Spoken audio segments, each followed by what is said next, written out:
বিসমিল্লাহির রহমানির রহিম। দেখো বলছে আল কালাম ওয়া মুস্তাদরাকুল হাকিম সাহিহ ইবনে খুজাইমা ওয়া সাহিহ ইবনে হিব্বান। মুস্তাদরাক হাকিম একটি হাদিসের কিতাব এবং ইবনে খুজাইমা সাহিহ ইবনে খুজাইমা আর সাহিহ ইবনে হিব্বান, এই তিনটি হাদিসের কিতাব সম্পর্কে আলোচনা বা এই তিনটি কিতাবের পরিচয়। অধিকাংশ মানুষ আপনারা জানেন না যে হাকিম কোন হাদিসের কিতাব, ইবনে হিব্বান হাদিসের কিতাব, তো এই সম্পর্কে কিছুটা পরিচিতি দেওয়া হয়েছে।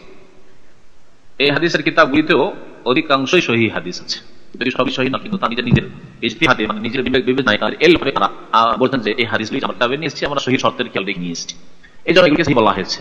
যদিও গবেষণা করে মুহাদ্দিসরা হাদিস পণ্ডিতরা লিখেছেন যে দুর্বল আছে। প্রথম হচ্ছে মুস্তাদরাক আল হাকিম, ইমাম হাকিমের কিতাব আল মুস্তাদরাক আলা সাহিহাইন হাদিস কিতাবের নাম। মুস্তাদরাক মানে কি? মুস্তাদরাক মানে কারো কোন কিছু ছুটে যাওয়া জিনিসকে একত্রিত করা।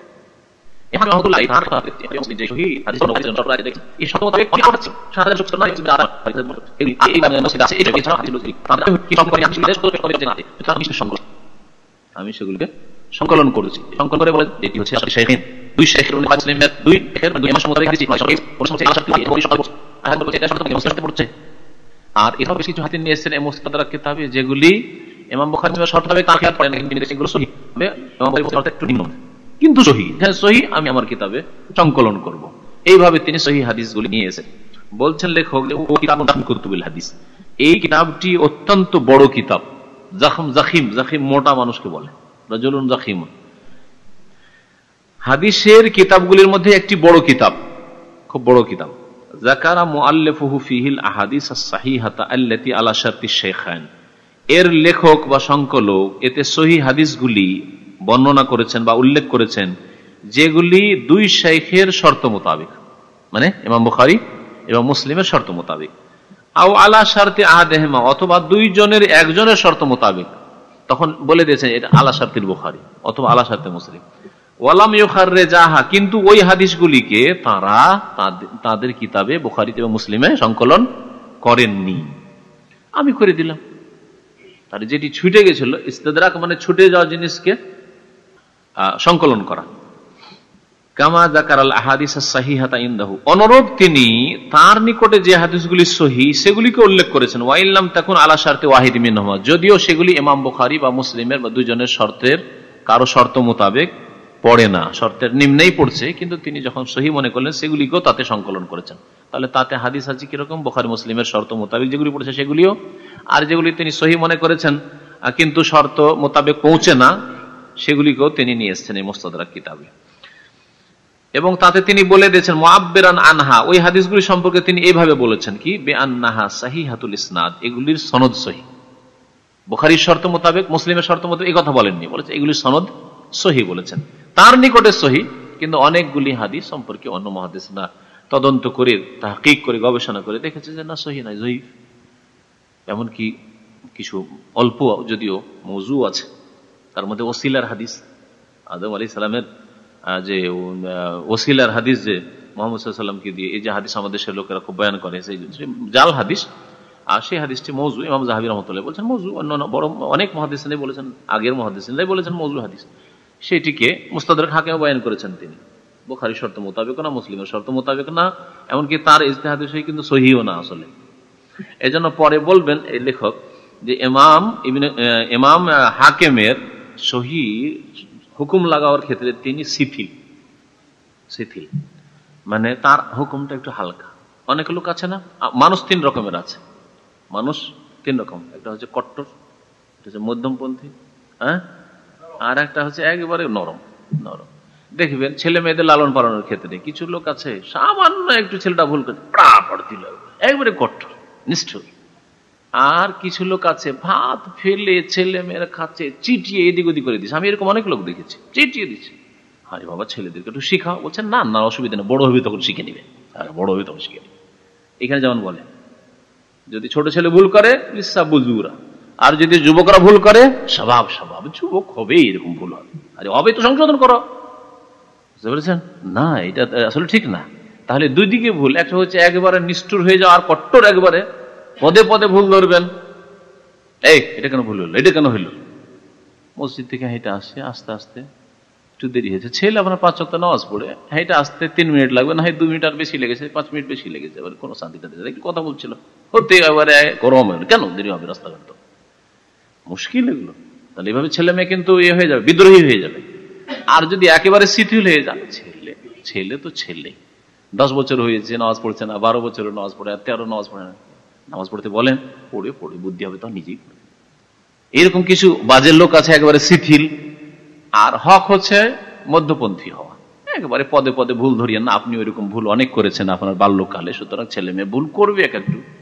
আর একেবারে ফ্রি ছেড়ে দিয়েন না যে নামাজ পড়ার খোঁজ খবর নেই, মেয়ে কোথায় থাকে, কয় ঘন্টা কাটিয়ে এলো, স্কুলের নামে গিয়ে স্কুল শেষ হয় বিকাল 4টায়, আসছে সন্ধ্যা 7টায়, খবরই নেই। মেয়েকে দিয়ে দিচ্ছে, সাবালিকা মেয়েকে মোবাইল দিয়ে দিয়েছেন, ও কার সাথে যে টেলিফোন করে খবরই নেন না, আপনি এমন করিয়েন না।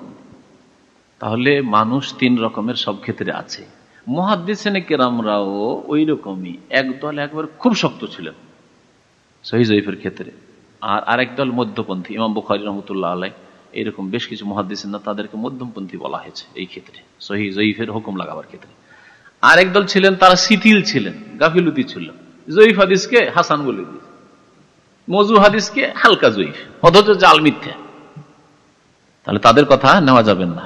হাদিসের সহিহ জয়ীফের ক্ষেত্রে এই জন্য মুহাদ্দিস কেরাম বলেছেন যে মধ্যমপন্থী আইম্মাই কেরামদের উক্তি দিয়ে আমাদেরকে বাছাই করতে হবে বা ফয়সালা করতে হবে। ইমাম বুখারী রাহমাতুল্লাহ আলাইহি কি বলেছেন হাদিস সম্পর্কে সেটা দেখতে হবে। তাহলে আলী ইবনুল মাদিনী মধ্যমপন্থী, ইমাম বুখারী ওস্তাদ, তিনি কি বলেছেন দেখতে হবে। হাফিজ ইবনে হাজার রাহমাতুল্লাহ আলাইহি কি বলেছেন, ইমাম যাহাবী কি বলেছেন, এরা মধ্যমপন্থী, এগুলি দেখতে হবে। হাদিসের ক্ষেত্রেও এই বিষয়টিকে ঠিক রাখতে হবে। যেমন আমাদের ক্ষেত্রে একটা কট্টর লোক আদর্শ না, একজন আলেম কিন্তু খুবই কট্টর, তাহলে ও আদর্শ না, অথচ আলেম। আর একজন আলেম শিথিল, ওর মেয়ে সাবালিকা হয়েছে, বোরকাই পরে না, ওটাও দলিল না, ওর আলেমের আমল দলিল না, ঠিক না। মধ্যম পন্থী কোরআন হাদিস মোতাবেক চলে, একবারে খুব বাড়াবাড়িও করে না, আর একবারে খুব ফ্রি ছেড়ে দিচ্ছে এইরকমও নয়, আর সেটা দলিল, যদিও মানুষের আমল দলিল নাই। হ্যাঁ আছে, বেশ কিছু আইম্মা কেরাম ছিলেন, কিন্তু ওগুলো ওইরকম হাদিস নিয়ে আসতে হবে, নিয়ে আসার পরে একটা হাদিসে দেখায়, একটা হাদিস সম্পর্কে, যেমন একটা হাদিস বলছি, এখন জিজ্ঞাসা হলো তালাবুল ইলমে ফরিয়াদাতুন আলা কুল্লি মুসলিম, ইলম শিখা ফরজ প্রত্যেক মুসলিমের ওপর। এই হাদিসকে কেউ বলেছে যে মজু, একবার কট্টর, অত্যন্ত জয়ীফ এরকম বলেছে, কেউ বলেছে যে না হাসান, কেউ বলছে না একবারে সহিহ।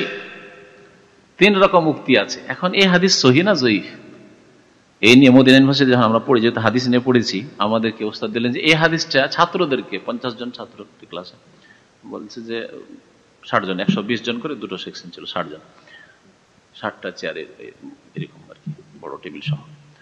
আগামীকালকে ছেলেরা এই হাদিসটা স্টাডি করে আসবে সহিহ না জয়ীফ, কারণ ওস্তাদ ভালো করে জানে যে এই হাদিসটা সম্পর্কে খুব ইখতিলাফ আছে।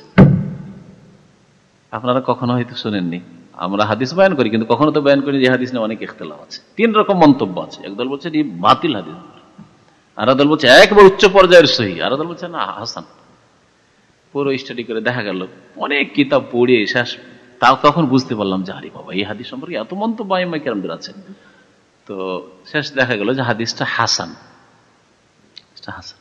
এরকম অনেকগুলি হাদিস আছে যেগুলি নিয়ে ইখতিলাফ আছে আইম্মায়ে কেরামদের। তখন যখন ইখতিলাফ হবে তখন মধ্যমপন্থীদের কথা নিতে হবে। ইখতিলাফ নাই, সবাই একমত, অসুবিধা নেই। কট্টর যেটা বলছে, মধ্যমপন্থীও সেটা বলছে, শিথিলটাও সেটা বলছে, তাতে অসুবিধা নেই, একমত হয়ে গেছে। কিন্তু যখন দেখা যাবে যে ইখতিলাফ, তখন দেখতে হবে। যেমন মহিলাদের চেহারা খোলার ক্ষেত্রে, চেহারা খোলা যাবে না মহিলাদের, এই ক্ষেত্রে একদল শিথিল আছে, চেহারা অসুবিধা নেই বলে নিজেরা খুলে নিয়ে বেড়ায়, হ্যাঁ শিথিল। আর এক দল আছে যে না, চেহারা ঢাকতে হবে, ঢাকা ওয়াজিব। আর একদল শুধু চেহারা না, পায়ের একটা আঙ্গুল যেন না দেখা যায়, হ্যাঁ ওপর থেকে 3 পর্দা দিয়ে ঢাকতে হবে, ওই চোখের ফাটলে যেন না থাকে। আর এক দল আছে চোখের ফাটলের নামে এখন পর্যন্ত অর্ধেক গাল খুলে আছে। তাহলে কোনটা আপনার জন্য দলিল হবে? মধ্যম পথ অবলম্বন করতে হবে। সমস্যা আছেন, সমস্যার সমাধান হচ্ছে চেহারা ঢাকতে হবে, চেহারার পুরোটা ঢাকতে হবে। হাতের ক্ষেত্রে কাজকর্ম করার সময় হাত খোলা রাখবে, হয়তো বাড়িতে কাজকর্ম করতে হচ্ছে, দেবর টেবর আসছে, কিন্তু হাত খোলা তখনকার ক্ষেত্রে মজবুরি আছে। না, চোখ শুধু যদি চোখ খোলা থাকে, সাহাবী মহিলারা তখন কিন্তু এত চিকন কাপড় ছিল না, তো তখন কি করে, মোটা কাপড় দিয়ে ঢাকা থাকলে, তো এই জন্য এক চোখ খুলে তারা চলতেন। সুতরাং চোখ যদি শুধু চোখ পর্যন্ত খোলা থাকে তো জায়েজ আছে, কিন্তু চোখের নামে যদি এখানে পর্যন্ত খোলা থাকে, এখানে চলে আসছে নেকাবটা, এত মানে ফাটলটা বেশি করে করছে, তো এটা তখন জায়েজ নাই, কারণ ওতে আকর্ষণ বাড়িয়ে দেবে বেশি খোলা থাকলে। শুধু চোখে অসুবিধা নেই, চোখ খোলা যেতে পারে, কারণ তাকে চলতে তো হবে। আর যদি হালকা পর্দা দিয়ে যদি হয় তো ভালো কথা। যাই হোক, আমাদের এতে আসি, দার্সে আসি। অরুব্বামা যাকারা বাযাল আহাদিস আল্লাতী লাম তাসিহা, কখনো কখনো ইমাম হাকিম কিছু হাদিস উল্লেখ করেছেন আল্লাতী লাম তাসিহা, যেগুলি সহিহ নয়, যঈফ অথবা বাতিল, এরকম হাদিস উল্লেখ করেছেন। লাকিন্নাহু নাব্বাহা আলাইহা, তবে তিনি কি করেছেন, তামবিহ, সতর্ক করে দিয়েছেন, হাদিস যঈফ বলে দিয়েছেন, বেশিরভাগ ক্ষেত্রে বলে দিয়েছেন। উনি যদি মনে করেন যেটা যঈফ তো বলে দিয়েছেন। আর কোন কোন ক্ষেত্রে ওনার ইজতিহাদ ভুল করেছে, উনি হয়তো সহিহ বা হাসান মনে করেছেন, কিন্তু আসলে হাসান না, আসলে যঈফ। ওয়া হুয়া মুতাসাহিলুন ফিত তাসহিহ, তবে তিনি শিথিল সহিহ হুকুম লাগাবার ক্ষেত্রে, তাসহিহ মানে সহিহ বলে আখ্যায়িত করার ক্ষেত্রে তিনি শিথিল, তার হুকুমটা শিথিল। অনেক যঈফ হাদিসকে উনি হাসান পৌঁছে দিয়েছেন। ইমাম তিরমিজিও শিথিল, জি রহমতুল্লাহ আলাইহি। তার মানে এই না যে তাদের কোনো আইব বয়ান করলাম, কারণ এগুলি জানা জরুরি, সেজন্য বলতে হবে। ইমাম তিরমিজি একটা হাদিসকে সহিহ বলেছেন, জরুরি নয় যে অন্যদের কাছে সহিহ হতে পারে, হাসান হইতে পারে। একটা হাদিসকে উনি হাসান বলেছেন, হয়তো এটা যঈফ, হ্যাঁ এরকম আছে। তো এটা যখন জানা থাকবে যে ওনাদের পন্থাটা কেমন ছিল। অনেকে জন্মগত শিথিল, ওকে আপনি শক্ত করতে পারবেন না। উসমান রাদিয়াল্লাহু তাআলা, উমর শক্ত, শয়তান ভয় করতো, মানুষ শয়তান ভয় করতো, জিন শয়তান ভয় করতো, ওরা রাস্তাতে জিন শয়তান আসতো না। কিন্তু উসমান এত নরম মানুষ, খুবই নরম মানুষ, এত নরম মানুষ যে মুশকিল একবারে।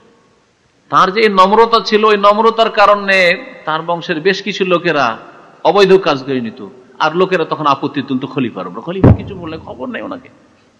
উনি যদি ওমর মতো শক্ত হতেন তো বংশের লোকেরা যখনই খবর পেয়েছেন তখন ভালো করে পানিশমেন্ট দিলে ঠিক হয়ে যেত। কিন্তু হয়তো ভাবলেন যে আচ্ছা তোবা করে এনেছে, শক্ত আরো পানিশমেন্টটা যদি হইতো। তো যার ফলে ওই সময় ফিতনা করার সুযোগ পেয়েছে বাগিরা মিশর থেকে এসে, যদিও সেগুলিকে বাড়িয়ে তিলকে তাল করা হয়েছে, কিন্তু সুযোগ পেয়েছে, তিলের সুযোগ পেয়ে দিয়ে তখন ওগুলোকে তাল করিয়ে দিয়েছে, দিয়ে ব্যাপারগুলিকে বড় করে দিয়ে ফিতনা ফাসাদ সৃষ্টি করেছিল। উসমান রাদিয়াল্লাহু তাআলা আনহু শহীদ করার পিছনে এইরকমই রহস্যটা ছিল। উসমান, হ্যাঁ, নাব্বাহ মানে সতর্ক করেছেন, তম্বি করা, তম্বি মানে সতর্ক করা, সতর্ক করে দিয়েছেন তিনি। আচ্ছা, তো তিনি শিথিল ছিলেন সহিহ বলে আখ্যায়িত করার ক্ষেত্রে হাদিস। ফায়ামবাগি আন ইউতাতাব্বা ওয়া ইউহকাম আলা হাদিসিহি বিমা ইয়ালিকু বিহালিহা, সুতরাং উচিত হবে, ফায়ামবাগি উচিত হবে, আন ইউতাতাব্বা সন্ধান করা, যে ইমাম হাকিম যেগুলিকে সহিহ বলেছেন সন্ধান করতে হবে যে আসলে সহিহ কিনা। ওয়া ইউহকাম আলা হাদিসে, এবং তার হাদিস, তার কিতাবের হাদিসগুলোর উপর হুকুম লাগাইতে হবে, ফয়সালা করতে হবে, বিমা ইয়ালিকু বিহালিহা, যেমন তার অবস্থা যোগ্য, কি অবস্থায় আছে। শুধু ইমাম হাকিম সহিহ বললেই যে সহিহ, একাই তার কথা নেবেন চলবে না, কারণ তিনি যেহেতু শিথিল ছিলেন। তবে তিনি যেটাকে সহিহ বলেছেন, দেখা গেছে ইমাম বুখারী সহিহ বলে দিয়েছেন, ইমাম মুসলিম বলেছেন, আরো অনেক আইম্মায়ে কেরাম ওইরকম যারা মুহাদ্দিসিন তারা বলেছেন, তাহলে ঠিক আছে। কিন্তু একাই যখন পড়ে যাবেন, না, অন্যরা তো বলেননি এটা, উনি একাই বলেছেন, তাহলে এই ব্যাপারে আরো যাচাই করতে হবে, তাহলে তাহকিক তদন্তের প্রয়োজন রয়েছে। ওয়ালা ইয়াজালুল কিতাবু বিহাজাতিন ইলা তাতাব্বুইন ওয়া ইনায়া, এবং এখন পর্যন্ত লেখক বলছেন এখন পর্যন্ত সেই কিতাবের প্রয়োজন রয়েছে রিসার্চ করার, গবেষণা করার, তাতাব্য মানে সন্ধান করতে হবে হাদিস সবগুলো কি অবস্থায় আছে, ওয়া ইনায়া এবং গুরুত্ব দেওয়ার প্রয়োজন রয়েছে। ইমাম হাকিমের কিতাব মুস্তাদরাকের উপর ওই রকম গুরুত্ব দিয়ে খেদমত করা হয়নি যে প্রত্যেকটা হাদিসে রিসার্চ করা হবে যে কোন অবস্থায় আছে না আছে, আরো প্রয়োজন আছে খেদমত করার, এই কথা লেখক বলছেন। তারপরে খয়ে বলছেন সহিহ ইবনে হিব্বান, ইমাম ইবনে হিব্বানের সহিহ কিতাব, হাজাল কিতাব তরতিবুহু মুখতারা, এই কিতাবের যে তরতিব আছে, মানে সেটাকে কি বলে, ধারাবাহিকতা, ধারাবাহিকতা যেটা আছে, যে মানে তিনি সেট করেছেন, এটা মুখতারা মানে একেবারে আশ্চর্য রকমের, মানে অন্যান্য মুহাদ্দিসিনদের তরিকায় নিয়ে আসেননি। অন্যান্য মুহাদ্দিসিনরা কি করেছেন, হয় তাহারাতের হাদিস আগে নিয়ে এসেছেন, তিরমিজি, আবু দাউদ, নাসাই, এগুলোতে আগে পবিত্রতার হাদিস নিয়ে এসেছেন, কারণ আগে উযু করতে হবে, গোসল করতে হবে, পবিত্রতা লাগবে। তারপরে নামাজ নিয়ে এসেছেন, তারপরে নিয়ে এসেছেন যাকাত, তারপরে নিয়ে এসেছেন রোজা, তারপরে নিয়ে এসেছেন হজ, তারপরে নিয়ে এসেছেন বিবাহ শাদী, তারপরে জিহাদ ইত্যাদি, এভাবে নিয়ে এসেছেন। মানে মাসলা মাসাইলে যেগুলো ইবাদত বন্দেগীর হাদিস পবিত্রতার পরে সেগুলো নিয়ে এসছেন। ইমাম মুসলিম বলছেন না, ভিতরে তাহারাত বেশি আগে দরকার, উজুর তাহারাত গোসলের আগে ভিতরেটা তো কিতাবুল ঈমান নিয়ে এসছেন। ইমাম বুখারী বলছেন যে না, ইমানের আগে, ইমানটা কিসের উপর নিয়ে আসবে? ওহীর উপর, কোরআনের উপর, রাসূলের উপর, আল্লাহর উপর। সুতরাং তিনি ওহীর অধ্যায়কে আগে নিয়ে এসছেন। এইভাবে তাদের তরতিবগুলো, তারপরে নামাজ রোজা হজ যাকাত এইভাবে নিয়ে এসছেন। কিন্তু ইমাম ইবনে হিব্বান না, মুহাদ্দিসিনদের কারো তরিকা নেই। আচ্ছা, মুসনাদে আহমদ যেগুলি বা অন্যান্য মুসনাদের কিতাব, সেগুলি তরিকা আবার অন্যরকম। সেগুলি তরিকায় এক এক সাহাবীর যতগুলি বর্ণিত হাদিস একসাথে নিয়ে আসছেন। আলিফ থেকে শুরু করে, আলিফ নাম দিয়ে যতগুলি সাহাবীর নাম শুরু হচ্ছে, হ্যাঁ, তার হাদিসগুলি এক জায়গায়। তার আবু বকরের হাদিস এক জায়গায়, আবু হুরায়রার হাদিস এক জায়গায়, আব্দুল্লাহ বিন উমর হাদিস এক জায়গায়, আয়েশা রাদিয়াল্লাহু তাআলা যতগুলি বর্ণিত হাদিস এক জায়গায়। মুসনাদ আহমদের তরিকা, মুসনাদের তরিকা এটা, ওটা একটা তরিকা, খুব প্রসিদ্ধ তরিকা এটাও মুসনাদের।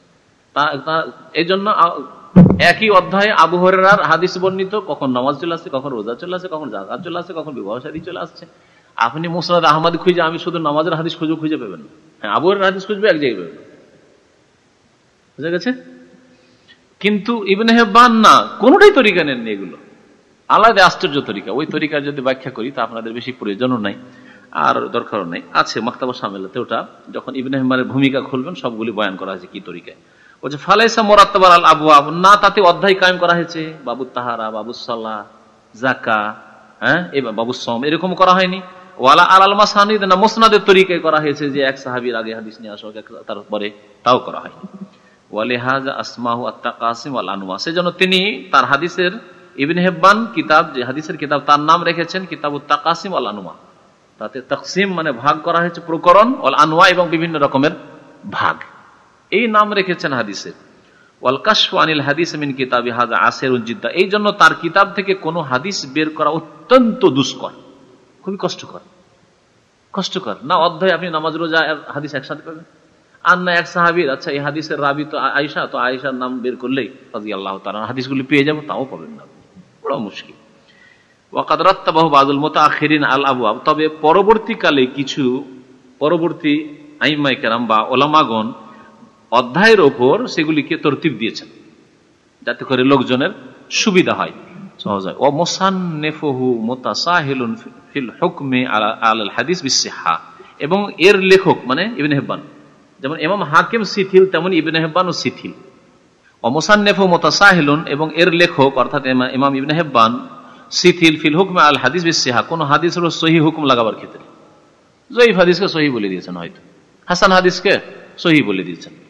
লাকিন্নাহু আকাল্লু তাসাহুলান মিনাল হাকিম, তবে তুলনা করলে ইমাম হাকিমের সাথে তুলনা করলে ইমাম হাকিমের তুলনায় তিনি শিথিলতায় কম, মানে তার শিথিলতা একটু আছে, কিন্তু ইমাম হাকিমের মতো এত বেশি শিথিলতা নাই। তারপরে জিম গয়ে বলছেন সহিহ ইবনে খুজাইমা, ইমাম ইবনে খুজাইমার সহিহ কিতাব, ওয়া হুয়া আ'লা মারতাবাতান মিন সহিহ ইবনে হিব্বান। এই ইবনে খুজাইমার হাদিস সহিহ কিতাব, ইবনে হিব্বানের যে সহিহ কিতাব আছে তার চাইতে উপর মর্যাদার, মানে বুখারী মুসলিম তারপরে কিন্তু বলা যেতে পারে ইবনে খুজাইমার এই সহিহ কিতাব। কেন? লিশিদ্দাতি তাহরিহে, তার অত্যন্ত পরিশ্রমের কারণে, ভালো সন্ধান করে যাচাই বাছাই করে হাদিস তাতে সংকলন করেছেন। হাত্তা ইন্নাহু ইয়াতাওয়াক্কাফু ফি তাসিলি আদনা কালামিন ফিল ইসনাদ, এমন কি তিনি সামান্য যদি সনদে কোন রকমের কারো মন্তব্য থাকে সেখানে তিনি থেমে গেছেন, সহিহ বলতে থেমে গেছেন, না ওই হাদিস না হয়। কারো যদি কোনো আপত্তি থেকে, সামান্য আপত্তি থেকেছে কোনো ইমামের যে এই হাদিস সহিহ নয়, জয়ীফ, তাহলে তিনি ওই হাদিসকে নেননি। তো এই জন্য সহিহ ইবনে খুজাইমা ইমাম হাকিমের কিতাব মুস্তাদরাক হাকিম এবং ইবনে হিব্বানের চাইতেও উপর মর্যাদার কিতাব। আল মুস্তাখরাজাত আলা সাহিহাইন, চলবে না, থাকবে এখান থেকে। তাহলে মুস্তাখরাজাত, বুখারী মুসলিমের উপর যারা মুস্তাদরাক করেছেন ইমাম হাকিম, তেমন বেশ কিছু ইমামগণ মুস্তাখরাজ লিখেছেন। ওদের কিতাবগুলির নাম হচ্ছে মুস্তাখরাজ আলা সাহিহাইন, মানে বুখারী মুসলিমের উপর মুস্তাখরাজ। মুস্তাখরাজের সংজ্ঞা কি? সংজ্ঞা যখন বুঝবেন তখন বুঝতে পারবেন আবার টার্মটা। বলছেন মওযুউল মুস্তাখরাজ, মুস্তাখরাজ কিতাবের বিষয়বস্তু কি? বিষয়বস্তু কয়, বলছেন হুয়া আইয়াতি আল মুসান্নিফু ইলা কিতাবিন মিন কুতুবিল হাদিস ফায়ুখাররিজু আহাদিসাহু বিআসানিদ লিনাফসিহি মিন গায়রি তরিকি সাহিবিল কিতাব ফায়াজতামিউ মাহু ফি শাইখি আও মান ফাওকাহু।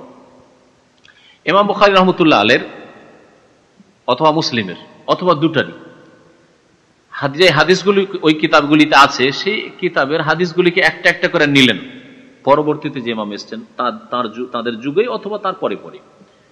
হাদিস নেওয়ার পরে ইমাম বুখারীর সনদ দিয়ে নয়, যে সনদ দিয়ে তিনি শুনেছেন যে সিলসিলা, ওই সিলসিলা নয়, আমি আমার ওস্তাদ দিয়ে একটাই ঘটনা আমার মাধ্যমে শুনেছেন, আর একজনের মাধ্যমে আলমের মাধ্যমে শুনেছেন, ঠিক না? আমার মাধ্যম না দিয়ে আরেকজনের মাধ্যমে, ইমাম বুখারী রাহমাতুল্লাহির মাধ্যম দিয়ে না নিয়ে আর একজন শাইখের, আর একজন ইমামের বা বর্ণনাকারীর রাবীর মাধ্যমে, ওস্তাদের মাধ্যমে হাদিসটা নিয়ে ওপর দিকে গিয়ে মিলে গেছে কালা রাসূলুল্লাহ সাল্লাল্লাহু আলাইহি ওয়াসাল্লাম। এই কাজটা করেছে। হাদিস সেম হাদিস বুখারীতে যেটা আছে ওইটাই, মুসলিম আছে যে হাদিসগুলি, ওই হাদিসগুলি, কিন্তু আলাদা সনদ দিয়ে ওই হাদিসটাকে সংকলন করা হয়েছে, বর্ণনা করে এই কিতাবগুলিতে সংকলন করা হয়েছে, মুস্তাখরাজ একে বলা হয়।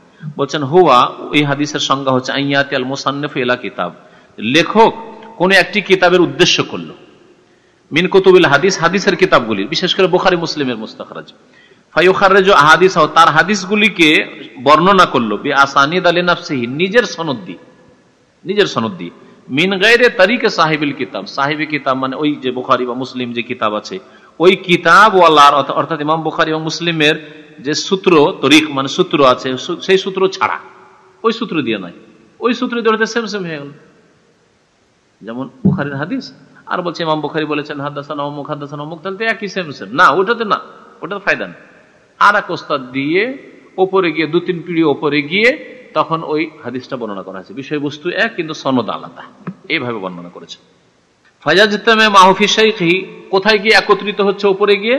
বলছে হয় ইমাম বুখারীর শাইখে ওস্তাদে গিয়ে, ইমাম বুখারীতে নয় তার ওস্তাদে গিয়ে, আও মান ফাকহ, অথবা তার ওস্তাদের ওস্তাদ ওপর দিয়ে গিয়ে সেখানে গিয়ে একত্রিত হচ্ছে সনদ, এইভাবে বর্ণনা করেছেন তারা। এর ফায়দা কি পরে বয়ান করবে। এইভাবে কি হাদিস একটা, ইন্নামাল আমালু বিন্নিয়াত, বুখারী তো আছে আর মুস্তাখরাজের কিতাবে আছে, সনদ আলাদা, ফায়দা কি? ফায়দা আছে। 10টি ফায়দা উল্লেখ করেছেন, তার মধ্যে এখানে 3টি মাত্র উল্লেখ করা আছে। বড় কিতাবগুলিতে ইমাম সয়ুতির কিতাব তাদরিবুর রাবি আছে, মদিনা ইউনিভার্সিটিতে পড়া হয়, ওটা আমরা পড়েছি, ওতে 10টি এর উপকারিতা উল্লেখ করা হয়েছে, তার মধ্যে কয়েকটি মাত্র এখানে উল্লেখ করা হয়েছে। আচ্ছা, এর উপরে কিছু কিতাব যে লেখা হচ্ছে নামগুলি, মুস্তাখরাজের হাদিসের কিতাব আছে, হয়তো জীবনে শোনেননি এগুলো হাদিসের কিতাবের নাম। একটি হচ্ছে আল মুস্তাখরাজ লি আবি বকর আল ইসমাইলি, ইমাম আবু বকর ইসমাইলির কিতাব আল মুস্তাখরাজ আলাল বুখারী। ইমাম বুখারীর প্রত্যেকটা হাদিসকে নিয়েছেন আর নিজের সনদ দিয়ে বয়ান করেছেন, শুরু থেকে শেষ পর্যন্ত ইমাম বুখারীর যতটি হাদিস আছে সবগুলি হাদিস হতে আছে, কিন্তু নিজের সনদ দিয়ে তিনি বয়ান করেছেন, নিজের ওস্তাদের সিলসিলা দিয়ে। ইমাম আবু বকর আল ইসমাইলি। 2 নম্বর হচ্ছে আল মুস্তাখরাজ লি আবি আওয়ানা আল ইসফিরাইনি, ইমাম আবু আওয়ানা ইসফিরাইনির মুস্তাখরাজ কিতাব আলা মুসলিমের উপর, ইমাম মুসলিমের হাদিস নিয়ে নিজের সনদ দিয়ে বয়ান করেছেন। আর আবু নুআইম আসবাহানি 3 নম্বরে মুস্তাখরাজ তিনি লিখেছেন আলা কুল্লি মিনহুমা, বুখারীর উপরে মুসলিমের উপর, দুটোর উপরে উনি কাজ করেছেন। এই 3টি কিতাব প্রসিদ্ধ মুস্তাখরাজের ক্ষেত্রে। জিম গয়ে বলছেন হাল ইলতাজাম আসহাবুল মুস্তাখরাজাত ফিহা মুওয়াফাকাতাস সাহিহান ফিল আলফাজ। প্রশ্ন করছেন লেখক যে হাদিস যে বয়ান করেছেন মুস্তাখরাজের লেখকগুলি, আবু বকর ইসমাইলি, আবু আওয়ানা বা আপনার এই যে আবু নুআইম, তারা কি ইমাম বুখারীর হাদিসগুলির সেম সেম শব্দ দিয়ে বয়ান করেছেন না শব্দে কিছু পার্থক্য আছে? জবাব হচ্ছে শব্দে পার্থক্য আছে। কারণ হাদিস বর্ণনার ক্ষেত্রে শব্দের পার্থক্যকে মুহাদ্দিসিনরা বৈধ করেছেন। অর্থ যদি ঠিক করে আদায় করে দিতে পারেন তাহলে অসুবিধা নেই। যেমন একটা অর্থের 2টা শব্দ আছে, প্রতি শব্দ 2টিরই অর্থ একই হয়। যেমন সামিআতু রাসূলুল্লাহ, আমি আল্লাহ রাসূলের কাছে শুনেছি, আর বলছে কালা রাসূলুল্লাহ সাল্লাল্লাহু আলাইহি ওয়াসাল্লাম, আল্লাহ রাসূল বলেছেন, পার্থক্য তো হয়ে গেল, তাই না? ইন্নামাল আমালু বিন্নিয়াত, আর একটা হাদিস আছে আল আমালু বিন্নিয়াত, আর এক হাদিস আছে আমাল জমা নাই, আল আমালু বিন্নিয়াত। হ্যাঁ, তাহলে শব্দের পার্থক্যকে মুহাদ্দিসিন কেন জায়েজ করেছে? কারণ এই স্মৃতি শক্তিতে যদি শব্দের শর্ত লাগে, শব্দ যার মুখস্থ নেই, সামান্য শব্দ যদি হয় ভুলে যাও, তাহলে তুমি হাদিস বয়ান করতে পারবে না, তাহলে অনেক হাদিস ছুটে যেত, মানুষের মুশকিল ছিল। এই জন্য শব্দে যদি সামান্য পার্থক্য হয়, অর্থ ঠিক করে আদায় করে দিতে পারেন, তাহলে অসুবিধা নেই। একটা হাদিস বিভিন্ন ভাষার মাক্তাবা শামিলা থেকে বের করবেন আর দেখবেন যে একটা হাদিসে শব্দের পার্থক্যের সাথে, বললাম না যে হাদিসে ওই যে কোনটা, এই হাল তো দারুন আর তোমারও না, তোমরা ওই আল্লাহকে দেখতে গিয়ে কষ্ট হবে না যেমন তোমাদের সূর্যকে দেখতে গিয়ে কষ্ট হচ্ছে। তোদারুনাও আছে আর তোমারুনা, তোমাদের কি তাতে সন্দেহ হচ্ছে বা কোনো পেরেশানি হয়? তোমারুনা তোদারুনা, দেখছেন পার্থক্য, কিন্তু অর্থ কাছাকাছি, এইরকম শব্দের পার্থক্য। তো বলছেন যে লাম ইয়ালতাজিম মুসান্নিফুহা মুওয়াফাকাতাহু ফিল আলফাজি, এই মুস্তাখরাজের লেখকগণ শব্দের দিক দিয়ে হুবহু বুখারী মুসলিমের মতো হইবে এর পাবন্দি করেন না, শব্দের পার্থক্য হইতে পারে। লিআন্নাহুম ইন্নামা ইয়ারউনা, কারণ তারা বর্ণনা করেছেন আলফাজ আল্লাতী ওয়াসালাতহুম মিন তারিক শাইখিহিম, তাদের ওস্তাদের মাধ্যমে যেই ভাষায় হাদিসটা বর্ণিত হয়েছে সেই ভাষায় তারা বর্ণনা করেছেন। লিযালিকা, এই জন্য ফাকাদ হাসালা ফিহা তাফাউতুন কালিলুন ফি বাযিল আলফাজ, এই জন্য দেখা যাচ্ছে যে বুখারী মুসলিম থেকে সামান্য পার্থক্য ঘটেছে শব্দের ক্ষেত্রে, কিছু কিছু শব্দের ক্ষেত্রে, সব ক্ষেত্রে নয়, কোন কোন হাদিসের শব্দের ক্ষেত্রে পার্থক্য ঘটেছে।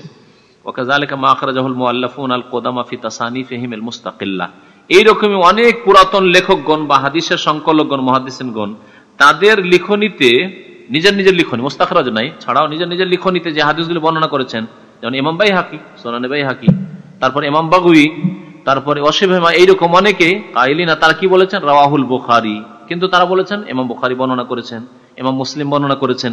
কিন্তু হাদিস মিলালে, বাইহাকির হাদিসকে বুখারীর সাথে মিলালে দেখা যায় শব্দে কিছু পার্থক্য আছে। তাহলে কেমন কথা, তারা কি মিথ্যা বলেছেন? না, তাদের উদ্দেশ্য হচ্ছে আসল বক্তব্যটি বুখারীতে আছে, ভাব অর্থ ঠিক আছে, শব্দের যদিও পার্থক্য আছে। তাই বলছেন ফাকাদ ওয়াকা ফি বাযি তাফাউতুন ফিল মানা, কিছু হাদিসে অর্থের ক্ষেত্রে পার্থক্য তো আছে, অফিল আলফাজে, শব্দেও পার্থক্য আছে। ফামুরাদুহুম মিন কাওলিহিম, তাহলে তাদের উদ্দেশ্য যে রাওয়াহুল বুখারী মুসলিম, ইমাম বুখারী বয়ান করেছেন, ইমাম মুসলিম বয়ান করেছেন, এর উদ্দেশ্য হচ্ছে আন্নাহুমা রাওয়ায়া আসলাহু, এই হাদিসের আসল বিষয়টি, মূল বিষয়টি ইমাম বুখারী ও মুসলিম তারা বর্ণনা করেছেন। তারপরে বলছেন হাল ইয়াজুজু আন্নান কলা মিন হাদিসান ওয়া নাযুহু ইলাইহিমা, আচ্ছা তাহলে কি এরকম চলবে যে বাইহাকিতে একটা হাদিস আছে আর বাগবীতে হাদিস আছে আর ওই হাদিসটা বুখারীতে আছে, আমি বুখারী দেখলাম না, বাইহাকি থেকে নকল করে বললাম যে বাইহাকি লিখেছেন রাওয়াহুল বুখারী, আর বলে দিলাম যে ইমাম বুখারী বয়ান করেছেন, বুখারী খুলে দেখেননি, চলবে? যে এটা ঠিক হবে না, কারণ আপনি বুখারী দেখেননি। তাহলে বলেন আমি বাইহাকি থেকে এটা নোট করছি, এরকম আমি মুস্তাখরাজ আবু বকর ইসমাইলি থেকে আমি এটা নোট করছি, এরকম বলেন। বেনাআন আলা মা তাকাদ্দামা, আগে যে কথাগুলি আলোচনা হলো তার উপর ভিত্তি করে বলবো যে ফালা ইয়াজুজু লিশাখসিন, কোন ব্যক্তির জন্য জায়েজ নয় যে আইয়ান কোলা মিনাল মুস্তাখরাজাত, হাদিসকে নকল করছে মুস্তাখরাজ কিতাব থেকে, আবিল কুতুবিল মাজকুর আনেফান, অথবা এক্ষুনি যে হাদিসের কিতাবগুলি উল্লেখ করলাম বাইহাকি বাগবী এ ধরনের হাদিসগুলি, কোন হাদিস নকল করলো আর বলবো ইয়াকুল, তারপর বলছে রাওয়াহুল বুখারী ও মুসলিম, ইমাম বুখারী বয়ান করেছেন আর ইমাম মুসলিম বর্ণনা করেছেন, ইল্লা বিআহদি আমরাইন, দুটি শর্তের সাথে বলতে পারে। একটা আইয়ুকাবিরাল হাদিস বিরিওয়ায়াতিহিমা, হাদিসটা মুস্তাখরাজ থেকে নিয়ে অথবা বাইহাকি থেকে নিয়ে আবার বুখারী চেক করে দেখলাম, বুখারীর সাথে মিলিয়ে দেখুক, দেখার পরে দেখলেন যে বুখারী তো ঠিক আছে, আমি কনফার্ম হয়ে গেল বুখারীতে হাদিস আছে, তারপরে বলেন যে ইমাম বুখারী riwayat করেছেন। আও ইয়াকুল, অথবা কি বলবে সাহিবুল মুস্তাখরাজ, মুস্তাখরাজের লেখক বলেছেন, অথবা এই লেখক বাইহাকি বা বাগবী এই লেখকরা বলেছেন আখরাজাহু বিলাফজিহি, যদি কোন হাদিস সম্পর্কে তারা বলেন যে এই হাদিস ইমাম বুখারী ও মুসলিম এই শব্দেই বয়ান করেছেন, তাহলে আপনি নিশ্চিত হয়ে গেলেন যে আমি যদিও আমার কাছে বুখারী নেই বা বুখারী থেকে আমি নকল করলাম না, বাইহাকি থেকে নকল করলাম, বাগবী থেকে নকল করলাম, অথবা মুস্তাখরাজ থেকে নকল করলাম, কিন্তু তারা বলেছেন যে এই হাদিসটা ইমাম বুখারী এই শব্দেই উল্লেখ করেছেন, ইমাম মুসলিম এই শব্দেই উল্লেখ করেছেন, সুতরাং যথেষ্ট, জরুরি নয় যে আপনাকে দেখতে হবে। আমাদের এগুলি দরকার হবে না, কিন্তু একটা দরকার হবে, মিশকাতের দরকার হবে। মিশকাত, আমাদের দেশের বেশিরভাগ আলেমরা মিশকাত পড়ে, বুখারী খুঁজে দেখে না, মুসলিম খুঁজে দেখে না, মিশকাত আছে মুত্তাফাকুন আলাইহি, বুলুগুল মারামে দেখেন, বুলুগুল মারামে আছে যে এই হাদিসটা বুখারীতে আছে, মুসলিম আছে, বুলুগুল মারাম থেকে নোট করে আর বলে দেন যে মুসলিম আছে, বুখারীতে আছে।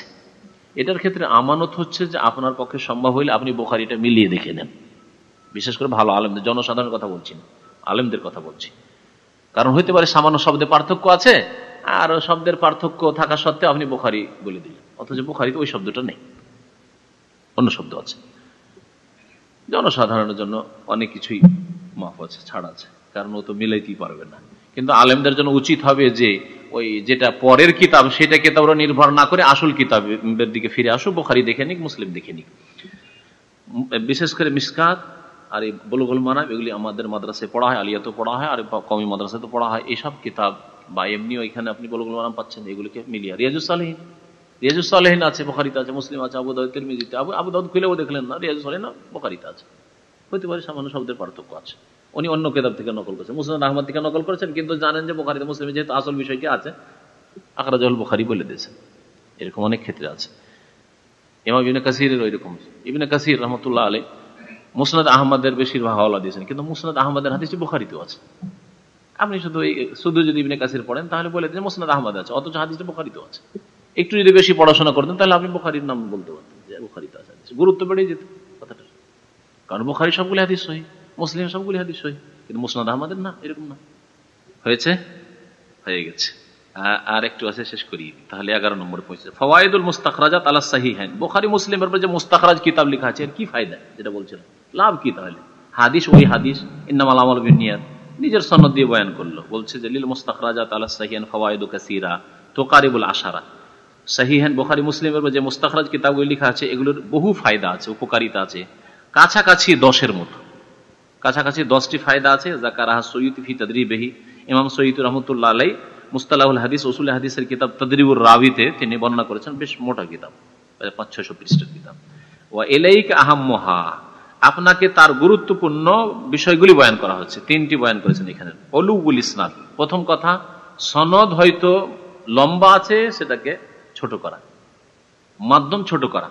মাধ্যম ছোট হলে ভালো না বড় হলে ভালো? ছোট হলে ভালো। যে বুঝছেন ঠিক জবাব দিয়েছেন। যেমন মনে করেন আমি বয়ান করছি যে আমি শাইখ ইবনে বাজের কাছে এটি শুনেছি, এই বিষয়টি, এই ফতোয়াটি শুনেছি, শাইখ ইবনে উসাইমিনের কাছে এই ফতোয়াটি শুনেছি। আপনি শুনলেন, শোনার পরে মাধ্যম কয়টা হলো? আপনি আমার কাছ থেকে শুনলেন আর শোনার বললেন যে আমার ওস্তাদ শুনেছেন ইবনে বাজের কাছে, 3টা মাধ্যম হলো, তাই না? কিন্তু আরেকজন সরাসরি আপনার মাধ্যম দিয়ে না এসে ও আর একটা মাধ্যম কমিয়ে দিল হয়তো। ওই সরাসরি যদি ইবনে বাজের জামানা পেত তাহলে, বা এখানে আরেকটু বাড়ায়, কারণ 3টাতে কোনো সনদ নেই, সনদে কমপক্ষে 5 জন 7 জন 8 জনের নাম আছে, দিয়ে পৌঁছেছে হাদিসটি নবী সাল্লাল্লাহু আলাইহি ওয়াসাল্লাম পর্যন্ত, সাহাবী এবং নবী সাল্লাল্লাহু আলাইহি ওয়াসাল্লাম পর্যন্ত। তাহলে আমার কাছ থেকে আমি শুনেছি শাইখ ইবনে বাজের কাছে, আমার কাছ থেকে মাহমুদের কাছ থেকে আর একজন কেউ মুবারক উদাহরণস্বরূপ শুনেছে, সরাসরি শুনেনি। মুবারক দেখলো যে মাহমুদ আমি তো দুজনই দাম্মামে আছি, তো মাহমুদের ভাইয়া হয়ে মাহমুদের কাছ থেকে আমি শুনলাম, ও কটা হলো? 4টা হলো না? মাহমুদ জানছে যে এখানে তো শেখ আছেন, সরাসরি আমার কাছে এসে আমার কাছ থেকে শুনে দিল, শোনার পরে বয়ান করে দিল। ফায়াজ তো শেখই তার শেখের কাছে এসে মিলে গেল, আর ওই ভাইয়া দিয়ে না নিয়ে এদিক থেকে নিয়ে কমে গেল না, নাহলে বেশি হয়ে যেত। তো এই ফায়দাটা একটা হয়েছে যে সনদটা উপরে উঠলো, যত উপরে উঠবে তাহলে দুর্বলতা থেকে অনেকটাই মুক্ত হবে। কারণ যত লম্বা হবে এই রাবিগুলো কেমন, স্মৃতিশক্তির দিক দিয়ে কেমন, ইমানের দিক দিয়ে কেমন, প্রশ্ন উঠবে। আর যত শর্ট হবে তত বেশি ফায়দা। এই জন্য বুখারীতে প্রায় 30-এর বেশি হাদিস আছে, এগুলোকে সোলাসি বলা হয়, মানে 3টা মাধ্যম দিয়ে নবী সাল্লাল্লাহু আলাইহি ওয়াসাল্লাম পর্যন্ত পৌঁছে গেছে। ওই হাদিসের মর্যাদা আলাদা, 3টা মাধ্যম। ইমাম বুখারী, তার ওস্তাদ, তারপরে তাবেঈ, তাবির পরে সাহাবী। একটা হচ্ছে উলুউল ইসনাদ, সনদটা উপরে হওয়া, আলী হওয়া। লিআন্না মুসান্নিফাল মুস্তাখরাজ লাউ রাওয়া হাদিসান মিন তারিকিল বুখারী, কারণ মুস্তাখরাজের যে লেখক উনি যদি ইমাম বুখারীর রাস্তা দিয়ে হাদিসটা বয়ান করতেন, উদাহরণস্বরূপ লাওয়াকা আনজাল মিনাত তারিকিল্লাযী রাওয়াহু বিহি, তাহলে ওই হাদিসটি আরো নিচে নেমে যেত ওই হাদিসের তুলনায় যেটা তিনি বর্ণনা করেছেন ফিল মুস্তাখরাজে। দেখা গেছে যে এখানে আমার 5টা পিঁড়ি লাগছে, 5টা পিঁড়ি না দিয়ে আমি 3 পিঁড়ি 4 পিঁড়ি দিয়ে পৌঁছে দিলাম। 7 পিঁড়ি লাগছে, 7 পিঁড়ি না দিয়ে 6 পিঁড়ি 5 পিঁড়ি দিয়ে আমি হাদিসটা পৌঁছে দিলাম। এই একটা ফায়দা। আর একটা ফায়দা হচ্ছে আয-জিয়াদা ফি কদরিস সাহিহ, সহিহ হাদিসের পরিমাণে কিছু বাড়তি হওয়া। ওয়া যালিকা লিমা ইয়াকাউ মিন আলফাজিন যায়দাতিন ওয়া তাতিম্মাতিন ফি বাযিল হাদিস। কিছু হাদিসে ইমাম বুখারী শর্ট বয়ান করেছে, সংক্ষেপ। মুস্তাখরাজের লেখক দেখলেন যে আমার ওস্তাদের মাধ্যমে যে এই হাদিসটা শুনেছি, সেম হাদিসটা, ওতে কিন্তু আরেকটি বাড়তি কথা আছে, এরকম বেশ কিছু হাদিস আছে। তাহলে অতিরিক্ত কিছু আরো বিষয় জানা গেল। 3 নম্বর হচ্ছে আল কুওয়াতু বিকাসরাতি তুরুক।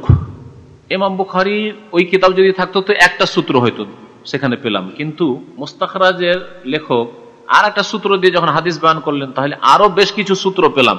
বিভিন্ন সূত্র দিয়ে যখন একটা বিষয় সাব্যস্ত হবে তখন বিষয়টি আরো বলিষ্ঠ হবে না, হবে না, মজবুত হবে। বলছে আল কুওয়াতু, শক্তি পাবে ওই হাদিসটি, বিকাসরাতি তুরুক, অনেক সনদ হওয়ার কারণে।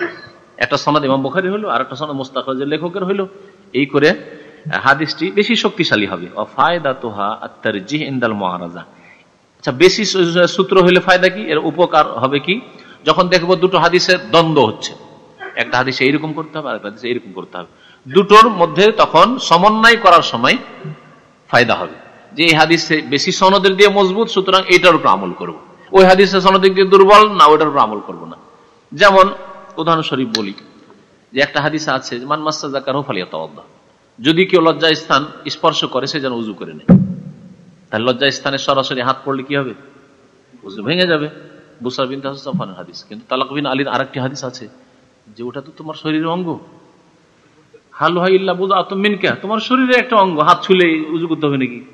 মাথা ছুলে উযু করতে হবে নাকি? পা ছুলে উযু করতে হবে? রান ছুলে উযু করতে হবে? ওই রকম করতে হবে না।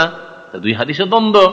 মুহাদ্দিসিনরা বলছেন তাহলে দুই হাদিসটাকে আমরা যাচাই করে দেখবো যে তালাক বিন আলীর হাদিস সনদের দিক দিয়ে বেশি সহি শক্তিশালী না বুসরা বিনতে সাফওয়ানের হাদিস বেশি শক্তিশালী।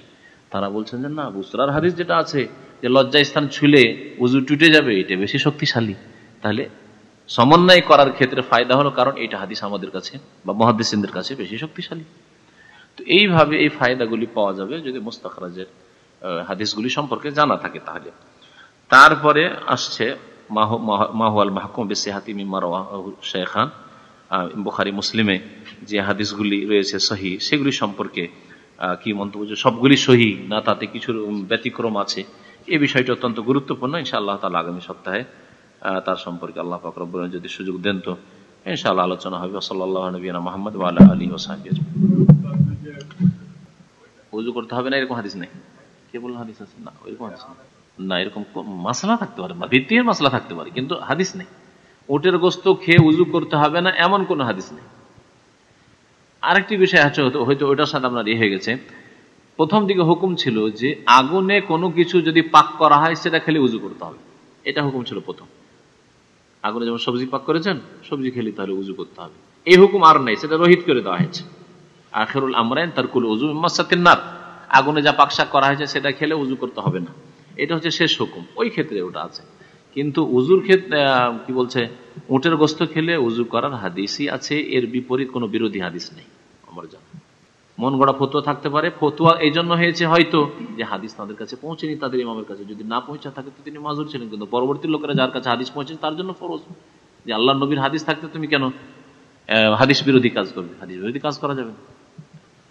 সৈয়তির কিতাব একটা লোক, আমি মনে করেন আমি যদি হাদিসের আলোচনা করি, আমি হাদিস পড়েছি, হাদিসের আমি অনেকটাই দলিল হইতে পারি, যদি মানে আমার কথার গুরুত্ব হইতে পারে, দলিল মানে গুরুত্ব হইতে পারে।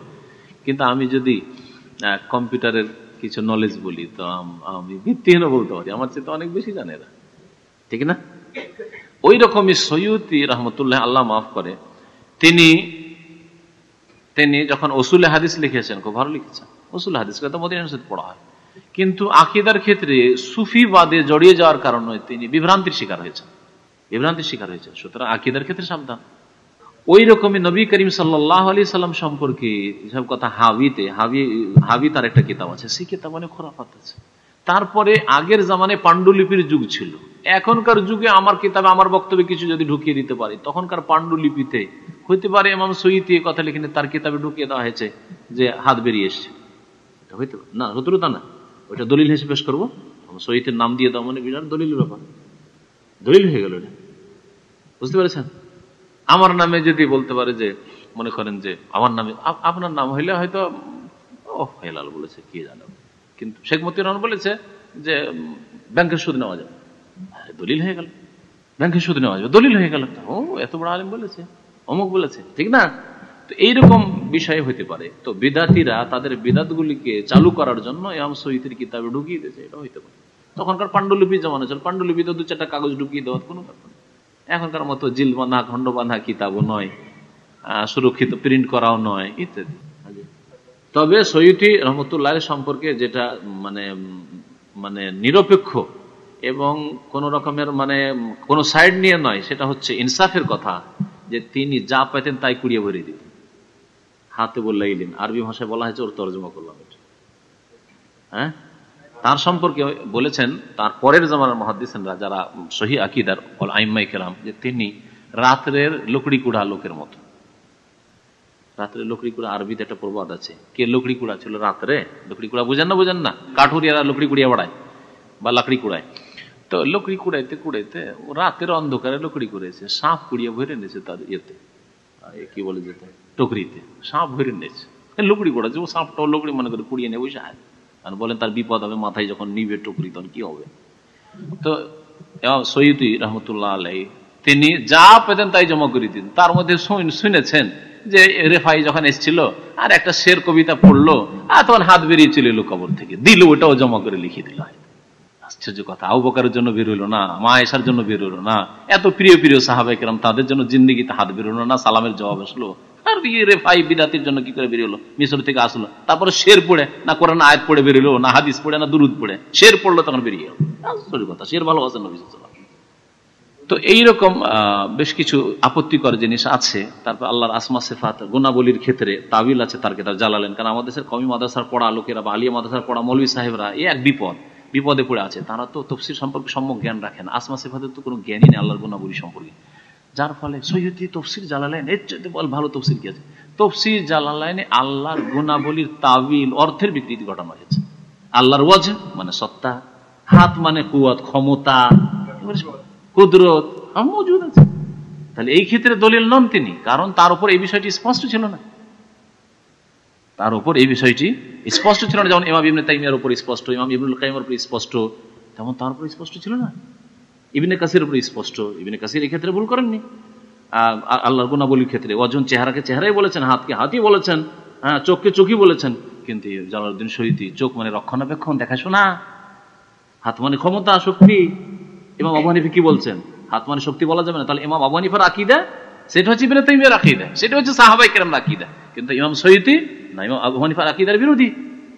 ইমাম আবু হানিফার কিতাব ফিকহ আকবর পড়ে শুনিয়েছি আপনাদেরকে, আর দরকার হলে আবার শুনবেন আমার কাছে কিতাব শুনে যারা নতুন। ইমাম আবু হানিফা বলছেন যারা হাত মানে কুদরত বললে তারা ঠিক নয়, বরং ঠিক হচ্ছে হাত মানে আল্লাহর হাত, আল্লাহর হাতের মতো। বুঝা গেছে?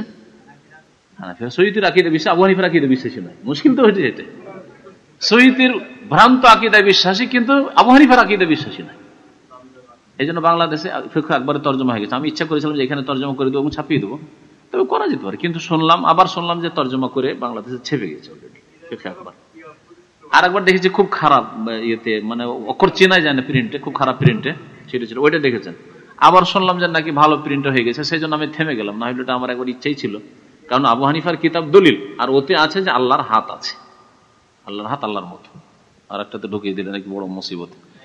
মনসুখ নাসেখের কায়দা কানুন হচ্ছে যে নবী সাল্লাল্লাহু আলাইহি ওয়াসাল্লাম যদি বলেন যে তোমাদেরকে আগে এটা করতে বললাম, এখন এটা করিও, আগেরটা করিও না, তাহলে মনসুখ নাসেখ। আর এমনিতে মিথ্যা দাবি করবে যে আমাদের মতের খেলাফ, সেজন্য এটা আগে ছিল এখন নাই, এটা মিথ্যা কথা। রফে দেনের বিষয়টি ওই রকম মিথ্যা দাবি, এবং বড় বড় হানাফি মুহাদ্দিসরা স্বীকার করেছেন। মদিনায় যে মুহাদ্দিস থাকতেন নাসাই শরীফের